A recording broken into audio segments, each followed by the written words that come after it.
హరి ఓం శ్రీ గురుభ్యో నమః. 2వ అధ్యాయం 13వ శ్లోకం.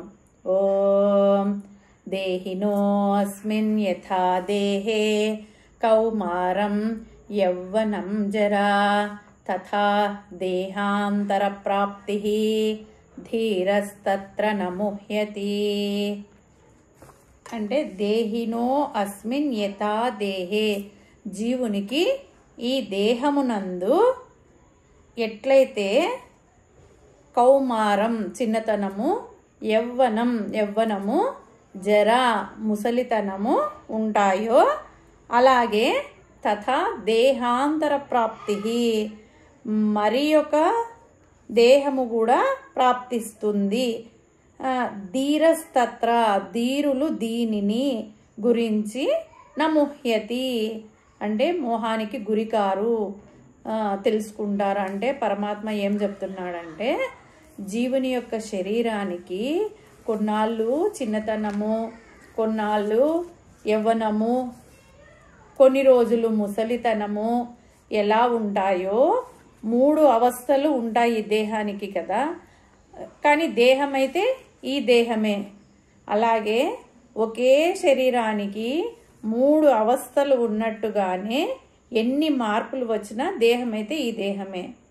ఒకే దేహానికి 3 మార్పులు ఉన్నాయి కాబట్టి ఒకే ఆత్మకు 2 శరీరాలు కానీ ఉంటాయి, మరలా జన్మించవచ్చు, బుద్ధిమంతులు దీనిని గ్రహిస్తారు అని చెప్పి పరమాత్మ చెప్తున్నాడు అనమాట.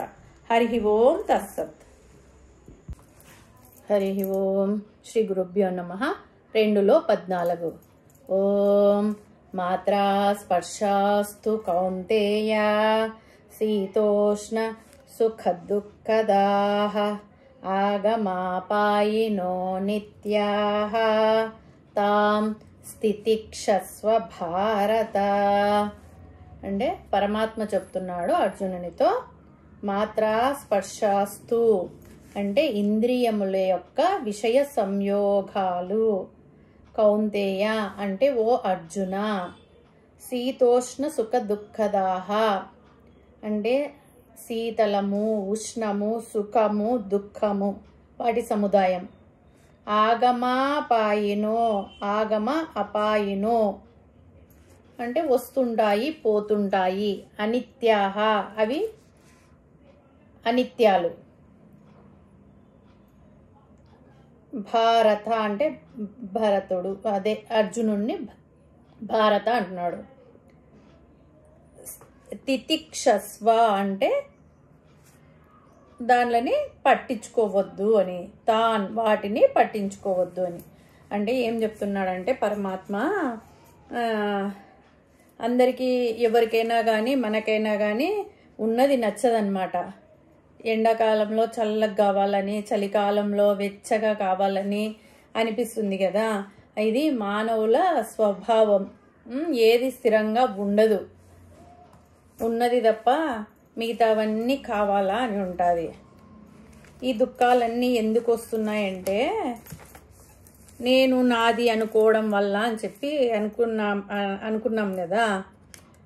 ఇంద్రియములు వాటి విషయముల వలన శీతోష్ణాలు, సుఖ దుఃఖాలు కలుగుతున్నాయి. ఇది తొందరగా పోదు. తాం స్థితిక్షస్వ అంటే వాటిని సహించుము, దానిని సహిస్తే అది నిన్ను బాధ పెట్టదు. నేను నిత్యమైన ఆత్మస్వరూపాన్ని, ఇవన్నీ వస్తుంటాయి పోతుంటాయి, ఇవి నాకు అంటవు అని తెలుసుకున్న జ్ఞానులకి కొంచెము మోక్షము వెళ్ళే దారి కనపడుతుంది అని పరమాత్మ చెప్తున్నాడు. హరి ఓం తస్సత్.